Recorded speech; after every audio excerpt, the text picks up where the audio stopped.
Esta enseñanza se llama el poder de una vida real. El poder de una vida real, ¿sí?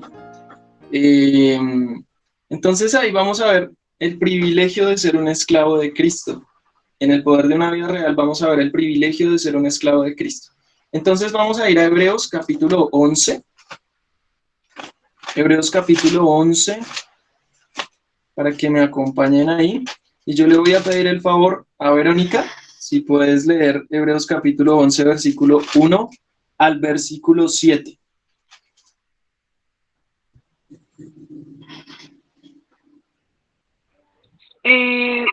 Sebas, del 1 al 7, Hebreos 11. Sí, Hebreos 11, 1 al 7. Listo, dice, es pues la fe, la certeza de lo que se espera, la convicción de lo que no se ve, porque por ella alcanzaron buen testimonio los antiguos. Por la fe entendemos haber sido constituido el universo por la palabra de Dios, de modo que lo que se ve fue hecho de lo que no se veía. Por la fe, Abel ofreció a Dios más excelente sacrificio que Caín, por lo cual alcanzó testimonio de que era justo, dando Dios testimonio de sus ofrendas y muerto aún habla por hecho. Por la fe, Enoc fue traspuesto para no ver muerte y no fue hallado, porque lo traspuso Dios y antes que fuese traspuesto tuvo testimonio de haber agradado a Dios. Pero sin fe es imposible agradar a Dios, porque es necesario que el que se acerca a Dios crea que le hay y que es galardonador de los que le buscan. Por la fe, Noé, cuando fue advertido por Dios,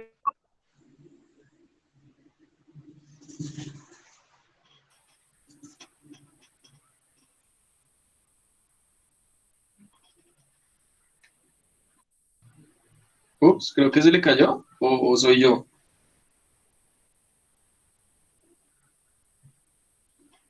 A ella. Yo tampoco Ah, bueno, bueno, entonces vamos a leer el último versículo. Dice, por la fe Noé, cuando fue advertido por Dios acerca de cosas que aún no se veían, con temor preparó el arca en que su casa se salvase y por esa fe condenó al mundo y fue hecho heredero de la justicia que viene por la fe. Entonces, en esta noche vamos a hablar un poco de la fe en una vida práctica, ¿sí? Entonces, vamos a ver qué significa la fe. Entonces, bueno, como le decía a los jóvenes esta tarde, todos queremos ver a Dios actuar, ¿cierto? O sea, todos queremos que Dios actúe en nuestras vidas, que Dios respalde nuestras vidas, que Dios muestre su poder del que tanto nos habla la Biblia, de cosas que hizo tan poderosas en el pasado como abrir el mar en dos o derrotar ejércitos supremamente numerosos con muy pocos hombres o enviar plagas, cosas así, ¿cierto? O sea, queremos ver la manifestación de Dios en nuestro tiempo. Y aunque obviamente Dios no actúa de esa manera, eh, digamos como que no va a abrir el mar otra vez porque pues ya no tendría mucho sentido, Él nos ha dejado su palabra y sin embargo el poder de Dios sigue vigente para salvar personas, para llevarlas a Cristo y para que la iglesia siga siendo edificada y para que Dios se manifieste al mundo a través de la iglesia, ¿sí? Entonces, el apóstol Pablo decía, si ustedes se acuerdan, nosotros andamos por fe y no por vista. Andamos por fe y no por vista. Entonces, la única posibilidad que hay de que Dios actúe en mi vida con poder y que Dios respalde las decisiones que yo estoy tomando, ¿cuál es? La fe, vivir por fe. Pero el problema es que nosotros tenemos muchas veces un mal concepto de la fe. O sea, no entendemos realmente lo que significa la fe. ¿Por qué? Porque o sea, han pasado tantas cosas y muchas iglesias han malinterpretado la fe, la misma sociedad malinterpreta la fe y es como que desde niños estamos recibiendo ese concepto de que la fe es como una especie de positivismo de que si yo creo algo entonces se me va a hacer posible, pero eso no es la fe, ¿sí? La fe, entonces vamos a ver qué es la fe y pongamos la lupa en lo que verdaderamente significa la fe. Entonces, en el versículo 1 de Hebreos 11 dice, es pues la fe, la certeza de lo que se espera, la convicción de lo que no se ve. Entonces, fíjense las dos cosas que nos dice ahí, del significado de la fe, la palabra certeza y la palabra convicción. Entonces, ¿qué es la certeza? Significa, en el idioma original, soportar bajo, es decir, apoyarse o sostenerse totalmente en algo. Entonces, bueno, por ejemplo, yo estoy aquí sentado en una silla, pero ¿por qué estoy sentado en esta silla? Porque yo estoy seguro que esta silla me soporta. O sea, si no, no me sentaría acá porque lo más posible es que terminaría en el piso, ¿sí?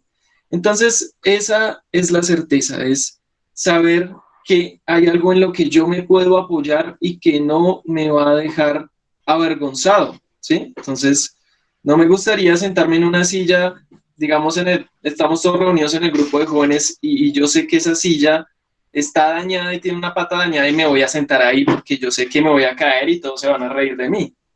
Entonces, la certeza es saber que eso en lo que yo creo me va a soportar, ¿sí? Me va a soportar. Y la otra cosa es la convicción. Entonces, la convicción es el convencimiento total de algo que se cree. Entonces, algo que yo creo, digamos, una convicción que yo tengo, entonces, en eso yo me convenzo totalmente de que eso es así y estoy dispuesto aún a morir por eso. Eso es una convicción.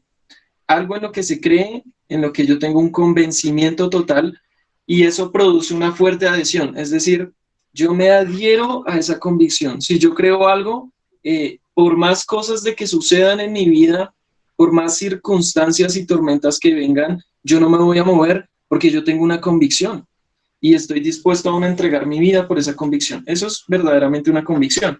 Y nos habla de que la fe es eso, que es la certeza de lo que se espera y la convicción de lo que no se ve. Entonces, la fe produce realidad, pero la fe precisamente es la esperanza de algo que todavía no podemos ver con nuestros ojos.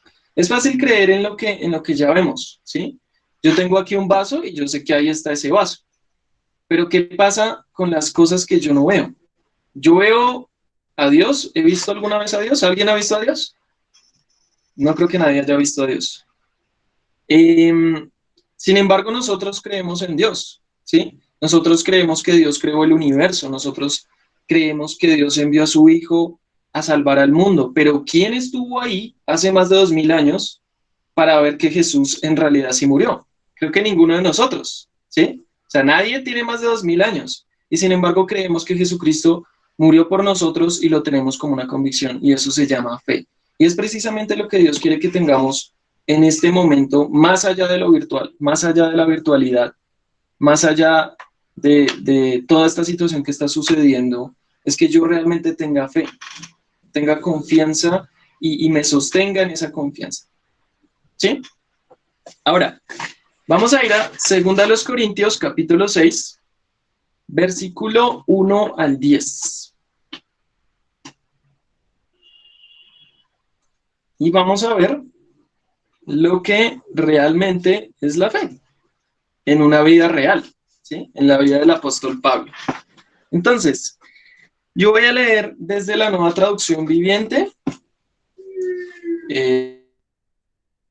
Entonces, quien quiera seguirme desde Nueva Traducción Viviente me puede seguir, y si no, pues puede escuchar o leer desde la Reina Valera, y ahí vamos leyendo. Entonces, dice el versículo 1, está hablando el apóstol Pablo a los Corintios, y dice: como colaboradores de Dios, les suplicamos que no reciban ese maravilloso regalo de la bondad de Dios y luego no le den importancia. Pues Dios dice: en el momento preciso te oí, en el día de salvación te ayudé. Efectivamente, es el momento preciso ahora. Hoy es el día de salvación. Entonces, fíjense lo que dice acá. Dice: les suplicamos que no reciban este maravilloso regalo de la bondad de Dios y luego no le den la importancia. Y creo que a nosotros nos ha sido dado mucho como hijos de Dios, ¿sí? Como hijos de Dios nos ha sido dado mucho. Dios dice que nosotros somos coherederos con Cristo. Dice que somos hijos de Dios. Dice que tenemos vida eterna. Dice que Él nos ha dado todas las cosas mucho más abundantemente de lo que pedimos o entendemos, según el poder que actúa en nosotros. Pero realmente estamos respondiendo a esa gracia de Dios como se debe responder? Y es la pregunta que quiero que se haga cada uno en el corazón en esta noche. ¿Cómo está su vida espiritual? ¿Cómo está tu vida espiritual hoy? ¿Sí? O sea, si Dios te ha dado todo, si Dios te ha dado su palabra, si Dios te ha dado este grupo para que tú puedas edificarte, si Dios te ha dado la iglesia, si Dios te ha dado hermanos, si Dios te ha dado tantas cosas, ¿cómo estás tú respondiendo a ese regalo de Dios? ¿Lo estás aprovechando? A pesar de que sea virtual, ¿lo estás aprovechando o estás diciendo, no, cuando yo esté en lo físico, ahí sí le voy a meter toda la energía? Pues no es así, porque la palabra de Dios dice, en el momento preciso te oí, en el día de salvación te ayudé. Efectivamente es el momento preciso, y no solamente para la salvación, sino para que tú evalúes tu vida y te des cuenta si estás fallando, si estás dejando de hacer cosas porque crees que estamos en una pandemia, estamos como en una burbuja y mi vida espiritual ahorita está mal por esta situación, pero después va a estar bien, porque eso es un engaño de Satanás, ¿sí? Es un engaño de Satanás creer que cuando yo estoy de esta manera, entonces, que si estuviera de otra manera, si estuviera con mejores circunstancias, respondería mejor espiritualmente. No, Dios nos promete sufrimiento, o sea, Dios nos ha prometido a los que somos hijos de Dios que vamos a sufrir por la causa de Cristo, y si tú te paras firme, vas a sufrir, y van a venir sufrimientos, ¿sí? Por causa de Cristo. La cuestión es cómo yo estoy respondiendo a eso. Y seguimos en el versículo 3. Dice, vivimos de tal manera que nadie tropezará a causa de nosotros. Y nadie encontrará ninguna falta en nuestro ministerio. Quiero que le pongan mucha atención a este texto. En todo lo que hacemos, demostramos que somos verdaderos ministros de Dios. Con paciencia soportamos dificultades y privaciones y calamidades de todo índole. Fuimos golpeados, encarcelados, enfrentamos a turbas enfurecidas, trabajamos hasta quedar exhaustos, aguantamos noches sin dormir y pasamos hambre.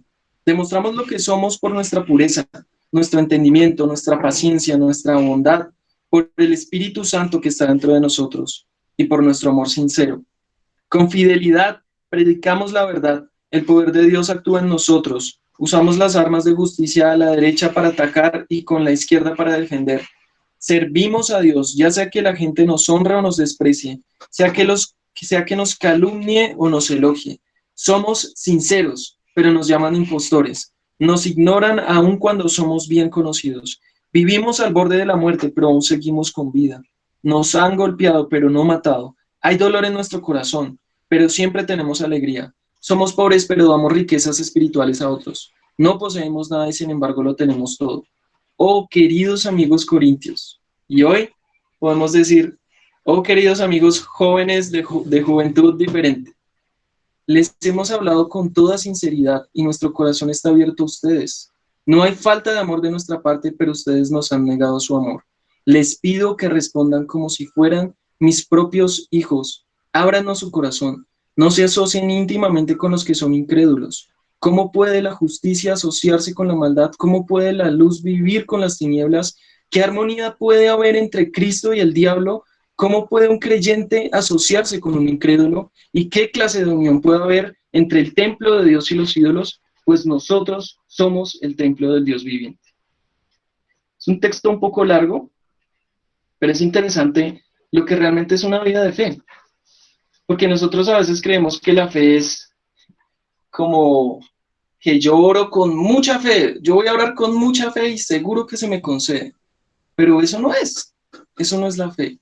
La fe es estar anclado en el Señor. Es que a pesar de las circunstancias que me están rodeando, yo puedo responder a las adversidades creyendo que el Señor es fiel, obedeciendo al Señor y con acciones concretas. Siempre, siempre la fe nos va a llevar a acciones concretas. Si la fe no te está llevando a acciones concretas, si tú estás viviendo una vida como tú la quieres vivir, si tú estás alejado del Señor, pero dices que tienes fe, no es así, no es así. La palabra de Dios dice que la fe, Santiago, ¿qué decía? Que la fe se demuestra por lo que hacemos, por las obras. Y entonces, ¿qué estamos haciendo con nuestra vida? ¿Cuáles son nuestras prioridades? ¿Cuánto tiempo le dedicamos al Señor? ¿Cuánto tiempo le dedicamos o cuánto tiempo estamos desperdiciando, cuánto tiempo estamos tan ocupados y tan ocupados que ya ni siquiera el Señor tiene alguna importancia para nosotros, o que su importancia, sea por la virtualidad, sea por cualquier otra circunstancia, que la importancia del Señor ha bajado en mi vida, porque han venido las adversidades y se ha demostrado que de pronto mi casa no estaba fundada sobre la roca, sino sobre la arena, ¿sí? Pablo no era así. Pablo no llevaba una vida en donde hubiera frecuentado el pecado, a pesar de que el mismo Pablo dice que es un pecador, de que en él habita ese hombre, esa vieja naturaleza que lo lleva a pecar. Aún así, él dice, vivimos de tal manera que nadie tropezará a causa de nosotros. Preguntémonos hoy, si nosotros vivimos de tal manera que nadie tropieza a causa de nosotros, o si nuestra vida es un tropiezo para los que están a nuestro alrededor. Porque si ustedes quieren, si ustedes se leen todo el Hebreos 11 que hoy estábamos leyendo en JB, ustedes se dan cuenta de que la vida de fe no es simplemente quedarme estático ahí, ya, sino que la vida de fe es, tengo una comunión con el Señor, hago las cosas a la manera del Señor y obedezco lo que el Señor me está diciendo. Y si nosotros no estamos haciendo eso, no podemos decir que tenemos fe, ¿sí? Ahora, nosotros estamos aquí. Y el apóstol Pablo decía, hemos hablado con sinceridad a su corazón. Y hoy les hablo con mucha sinceridad. Mi corazón está abierto a ustedes, pero la cuestión es si están dispuestos a abrir su corazón a lo que les estamos diciendo. Si están dispuestos a abrir su corazón no solamente a mí o a Daniel o a cualquier otra persona de la iglesia que enseñe o algo, sino si realmente están dispuestos a abrirle el corazón al Señor. Si ustedes se han dado cuenta que realmente el orden de prioridades está invertido, y entonces tienen que volverlo a poner en orden. Si la vida que están llevando no es una vida sincera con Dios, si es una vida de hipocresía, si es una vida en donde se frecuenta el pecado, si es una vida con pecado oculto, si es una vida donde todo parece cómodo, donde no tengo tiempo para el Señor. La palabra de Dios no nos dice en ningún lado que por más ocupados que estemos, tenemos que quitarle lugar al Señor. No significa que vamos como monjes a vivir allá en el monasterio y no vamos a hacer nada sino solo leer la Biblia todo el día. Porque en Hebreos 11 ustedes se dan cuenta de que esas personas que están ahí en Hebreos 11 que alcanzaron buen testimonio por su fe, esas personas que creyeron en Dios, vivían su vida, tenían su trabajo, servían al Señor, hicieron cosas, realizaron acciones que agradaban al Señor, ¿sí? No se quedaron estáticos. Entonces, yo les estoy preguntando hoy, puede que tengas tu agenda ocupada, pero ¿realmente le estás dedicando tiempo al Señor? Y si no, no hay nada, no hay fe, no hay crecimiento espiritual, sino antes estás yendo para abajo y las cosas que estás haciendo no las estás haciendo con un propósito, ¿sí? Y dice la palabra de Dios, les pido que respondan como si fueran mis propios hijos, ábranos su corazón. Y después dice, no se asocien íntimamente con los incrédulos. Y acá siempre tomamos este versículo como si fuera solamente para las personas que se casan con una persona que no cree en Dios, que es un incrédulo. No es así solamente. Esto se puede ver en los negocios, en la vida personal, con un amigo, en el matrimonio, por supuesto, en cualquier cosa de tu vida. Mira si tú realmente te estás asociando con lo que no es bueno, con lo que no agrada a Dios. Y si tú te estás asociando con eso, dice, no se asocien íntimamente con los que son incrédulos. O sea, si eres un hijo de Dios, ¿cómo puedes asociarte con lo que no es de parte del Señor? Es como hacer un trato con Satanás, es como darle la mano a Satanás y decir, estoy aquí, Satanás, para hacer tu voluntad. Y Dios dice, no. Por eso dice, apártense de ellos, dice el Señor. Apártense de ellos. Y la pregunta esta noche es, ¿de qué te tienes que apartar? ¿De una mala amistad? ¿De una mala costumbre? ¿De un mal negocio con una persona que no agrada a Dios? que va en contra de Dios, de una persona con la cual estás llevando una relación y que no es una persona que ama al Señor, porque Satanás está listo para darte un golpe directo en el rostro cuando hacemos esas cosas. En el ámbito espiritual, las personas que tienen fe no deben llevar una vida hipócrita, no deben jugar con el pecado. Y el mandato de Dios es sean santos. Y vamos a ir a 1 Corintios capítulo 9. 1 Corintios 9,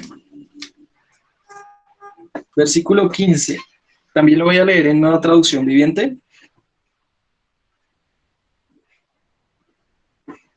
Y entonces aquí habla del apóstol Pablo. Del apóstol Pablo. ¿Cómo servía el apóstol Pablo? ¿Cómo llevaba su vida de fe a la práctica el apóstol Pablo? Y vamos a ver 5 cosas de cómo el apóstol Pablo podía vivir de esa manera. Entonces, lo primero que vamos a ver es que él se hacía a todos todo para salvar a algunos. A todos se hacía todo para salvar a algunos. Dice el versículo 19, a pesar de que soy un hombre libre y sin amo, me he hecho esclavo de todos para llevar a muchos a Cristo. Cuando estaba con los judíos, vivía como un judío para llevar a los judíos a Cristo. Cuando estaba con los que siguen la ley judía, yo también vivía bajo esa ley. A pesar de que yo no estoy sujeto a la ley, me sujetaba a ella para poder llevar a Cristo a los que están bajo la ley. Cuando estoy con los gentiles, quienes no siguen la ley judía, yo también vivo independiente de esa ley para poder llevarlos a Cristo. Pero no ignoro la ley de Dios, obedezco la ley de Cristo. Cuando estoy con los que son débiles, me hago débil con ellos, porque deseo llevar a los débiles a Cristo. Sí, con todos hago todo lo posible para salvar a algunos. Hago lo que sea para difundir la buena noticia y participar de sus bendiciones. Lo primero es que Pablo se hacía a todos todo para salvar a algunos. Y esto significa que en cada situación Pablo se adaptaba para no estorbar el evangelio. Pero eso no significaba que él compartiera el pecado de los demás. ¿Saben qué pasa muchas veces con nosotros? Que creemos que compartir el evangelio es compartir el pecado de la persona con la cual estoy. Y no es así. No es así. Si yo voy a compartir el evangelio a expensas de mi santidad, entonces es mejor quedarme callado. Porque yo no puedo compartir el pecado de las personas. No significa que yo sea el súper santurrón y que ya entonces no voy a hablar con nadie porque soy un santurrón y estoy elevado más allá de todos, sino más bien significa que, ¿qué pasaría si Pablo se hubiera, dice acá, a pesar de que no estoy sujeto a la ley, me sujetaba a ella para poder llevar a Cristo a los que están bajo la ley? Pero ¿qué pasa si Pablo se hubiera vuelto un legalista? ¿Qué hubiera pasado? Pues hubiera pecado, hubiera compartido el pecado de esas personas. ¿Qué pasa cuando yo quiero compartir el evangelio con alguien y en aras de hacer eso, entonces yo comparto el pecado de esa persona? Y esa persona dice lo que quiere y yo no hago nada y yo me río y chévere, sí, porque es que quiero llevarte a Cristo. Eso no es amor. Eso es intentar llevar a alguien a Cristo en mis propias fuerzas. Pero realmente lo que Dios quiere es que, obviamente, nos adaptemos en cada situación diferente para llevar a las personas a Cristo, pero primero es mi santidad. Primero es mi santidad. Y eso es lo primero que vemos. Lo segundo que vemos es que Pablo se abstenía de todo. Primera parte, dice, por eso yo corro cada paso con propósito. Creo que en la Reina Valera dice, no corro como a la aventura o algo así. Pero acá dice, por eso yo corro cada paso con propósito. Y la cuestión es que Pablo se abstenía de todo. Entonces, perdón, me adelanté un punto, pero aquí es no corría en vano, no corría en vano. Perdón que me adelanté ahí. Entonces dice, por eso yo corro cada paso con propósito. Pablo no corría en vano, sino que compatía bajo las normas de la carrera. ¿Qué pasa? ¿Qué pasa si yo no cumplo con las normas de la carrera en una competición atlética? Pues me sancionan. ¿Qué pasa si yo hago las cosas en mis fuerzas y sirvo al Señor en mis propias fuerzas y comparto el pecado de los demás y no vivo en santidad y no le dedico tiempo a la palabra de Dios y no estoy en comunión con el Señor, pero sigo una vida como si fuera, como si yo fuera muy, muy santo, pero realmente en mi vida personal no estoy haciendo las cosas como el Señor quiere. ¿Será que todavía, o sea, realmente estoy compitiendo bajo las normas de la carrera, de la carrera cristiana? ¿O será que es hora de arrepentirme? Pablo servía al Señor bajo los criterios del Señor y corría cada paso con propósito. Y mi pregunta hoy es, ¿será que estás corriendo cada paso con propósito? O sea, ¿haces las cosas por hacerlas o por tus propias metas, por lo que tú quieres lograr, o lo estás haciendo por el Señor? Porque la palabra de Dios es clara en eso. Si nosotros no estamos viviendo una vida que le dé la gloria al Señor, sino para nosotros mismos, pues estamos corriendo en vano. Estás haciendo las cosas por hacerlas, pero nada más. Lo tercero es que él se abstenía de todo. Versículo 25 dice, todos los atletas se entrenan con disciplina. Lo hacen para ganar un premio que se desvanecerá, pero nosotros lo hacemos por un premio eterno. Dice que se entrenan con disciplina. Y entonces la cuestión aquí es que tanto un deportista, tanto con el tiempo como digamos, con de pronto a veces tener que viajar y separarse de su familia, con la dieta, ellos se disciplinan. Entonces Pablo se abstenía de todo. El pecado no era una práctica regular en la vida de Pablo. Pablo pecaba, sí pecaba, pero el pecado no era una práctica regular en su vida. Y si el pecado es una práctica regular en nuestra vida, si nosotros tenemos un pecado oculto que no queremos confesar, si hay algo que estorba en nuestro camino, entonces ¿será que realmente estamos viviendo una vida que le agrada al Señor? Primero es la santidad. Primero es que yo me dé cuenta que cuando yo hago ese tipo de cosas, estoy estorbando la obra del Señor. Cuando yo no vivo una vida de santidad, estoy estorbando la obra del Señor. Lo cuarto, y es que Pablo peleaba dando en el blanco. 26b dice, no solo doy golpes al aire. Entonces, ¿se imaginan un boxeador que dé golpes al aire? O sea, que se voltee y empiece así a dar golpes a la nada. O sea, primero lo tratan como un loco y en segundo lugar, ¿qué pasa? Pues que el contrincante lo coge y ¡pum! De un solo golpe lo bota al piso. ¿Sí? Pablo peleaba dando el blanco. Un boxeador no da golpes falsos adrede. Aunque la necesidad de Pablo le era impuesta y aunque él sabía que era su obligación servir al Señor, y aunque nosotros sabemos en nuestro corazón que es nuestro deber servir al Señor, que es nuestro deber tener comunión con Él, Pablo no lo hacía solo por la obligación. Porque ¿saben qué pasa cuando nosotros solo hacemos las cosas por obligación? Que se vuelve una vida religiosa.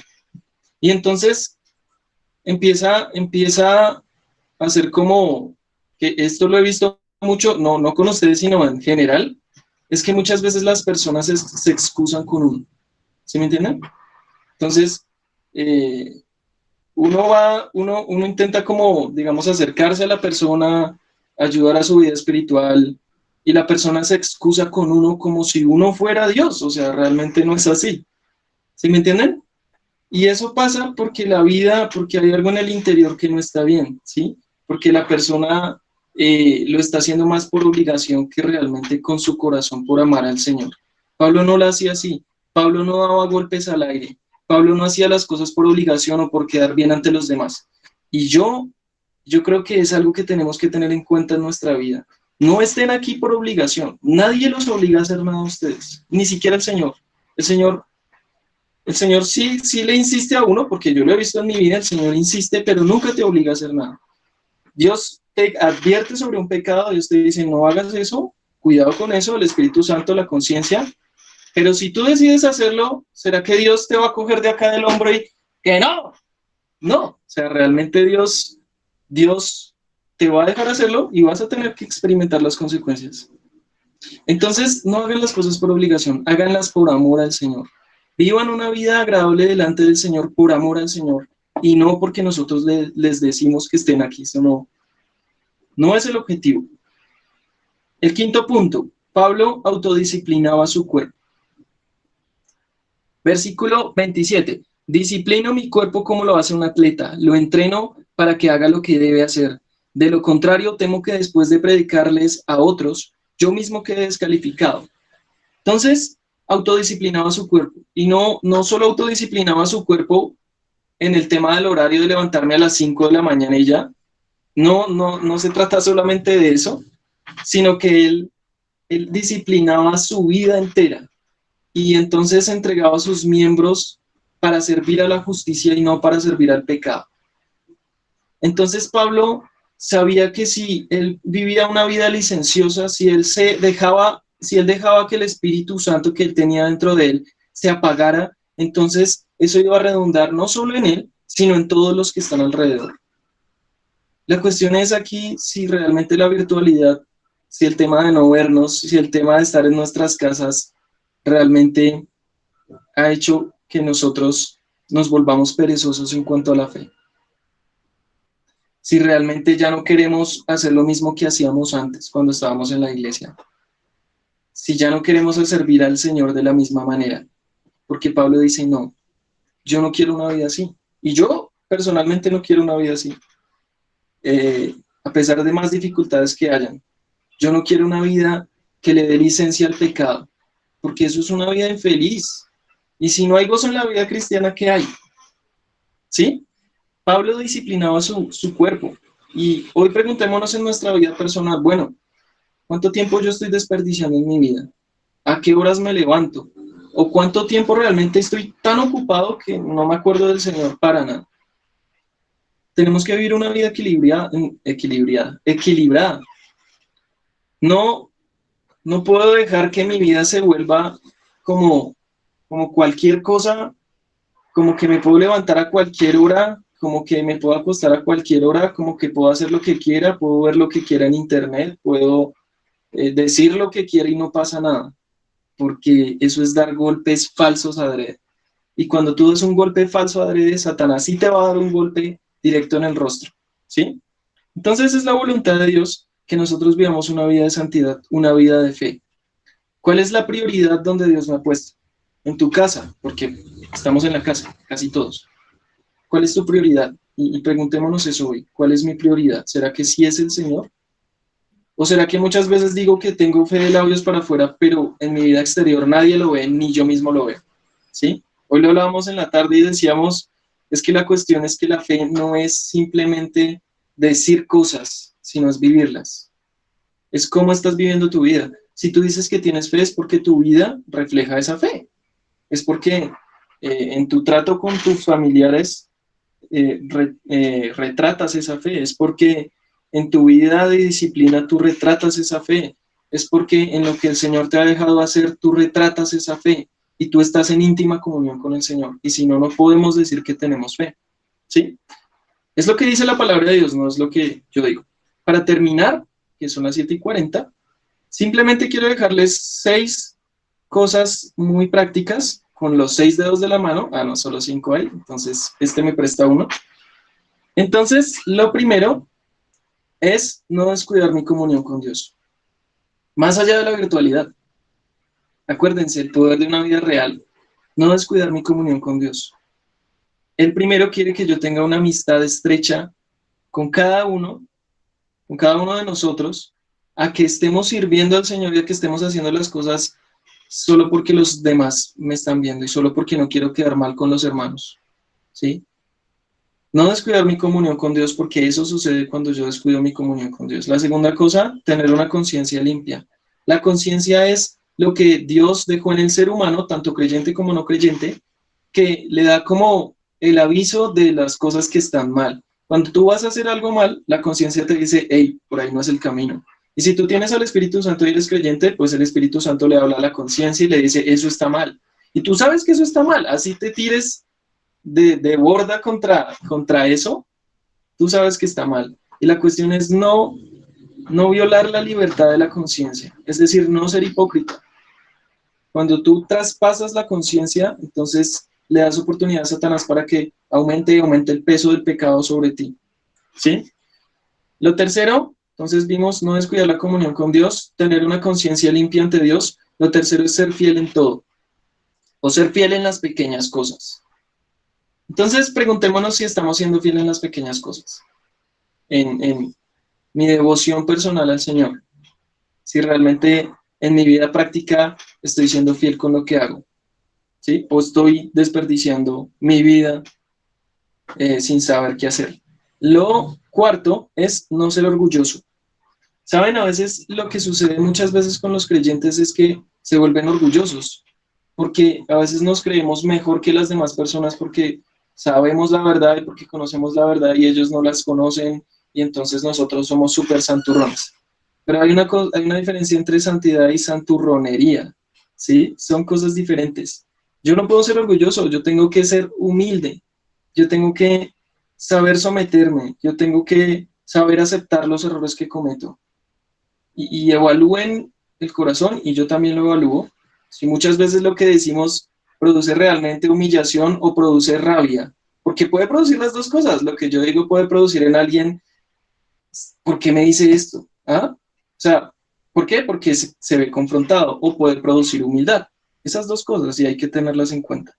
Lo quinto es dejarse guiar. Dios va a hablar a través de su Espíritu Santo a tu vida si tú estás en comunión con Él. Dios va a hablar a través de su Espíritu. Aún si no estás en comunión con Él, Dios va a hablar a través del Espíritu Santo. Entonces, escucha a Dios. Si Dios te está diciendo que hagas algo, simplemente hazlo. Déjate guiar por Dios, déjate llevar por Dios. Eso es lo que Dios quiere. Y por último, en sexto punto, experimenta el poder de Dios en tu vida. No creas que las cosas que suceden son por el azar, sino que Dios ha determinado cada cosa con un propósito. Y cada cosa es sobrenatural.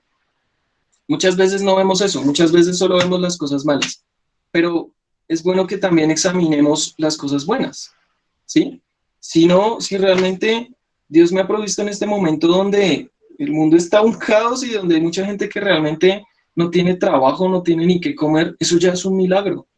Y yo tengo que ver el poder de Dios en esas cosas, el poder de Dios en su fidelidad, en su amor, en su misericordia y aún en su justicia, ver el poder de Dios en el hecho de que yo me vea confrontado y esté dispuesto a humillarme delante de Él.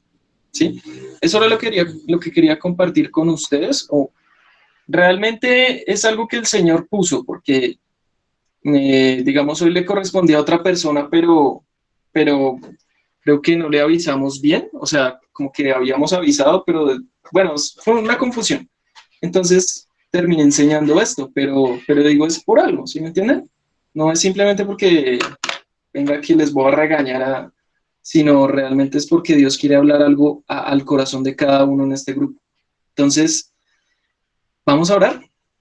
Padre, estamos agradecidos por que tu palabra es viva y eficaz y porque nos habla el corazón y gracias, Señor, porque entendemos que la fe no solamente es una actitud positiva hacia la vida, sino que es una fuerte confianza hacia ti. Por eso rogamos, Padre, que nos ayudes, porque somos débiles y porque a veces tenemos que ser confrontados con tu palabra, Señor, para poder darnos cuenta de las cosas. Y ayúdanos a hacer las cosas como Pablo las hacía, no simplemente porque era su obligación, que lo era, sino también porque él amaba al Señor, porque él deseaba servirle, porque él sabía que lo primero en su vida era el Señor, por encima de cualquier otra cosa. Y Señor, entendemos que hay cosas que no son negociables. Y si tengo que esforzarme más por mi vida espiritual, porque no puedo decaerme, tengo que hacerlo. Si tengo que trasnochar más, si tengo que levantarme más temprano, si tengo que dejar algo, si tengo que cortar con una amistad, si tengo que cortar con una persona, entonces es hora de hacerlo. Y sabemos eso, Señor. Y oramos, Padre, que tu Espíritu Santo hable a cada corazón, aún al mío, Señor. Porque aunque estoy enseñando, no estoy libre de pecado.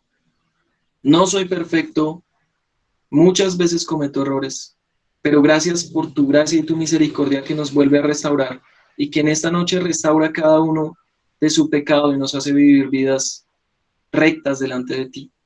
Ayúdanos a servir a tu obra, a entender nuestro llamado y nuestra elección y que seamos útiles para tu servicio y para tu obra. En el nombre de Jesús, amén.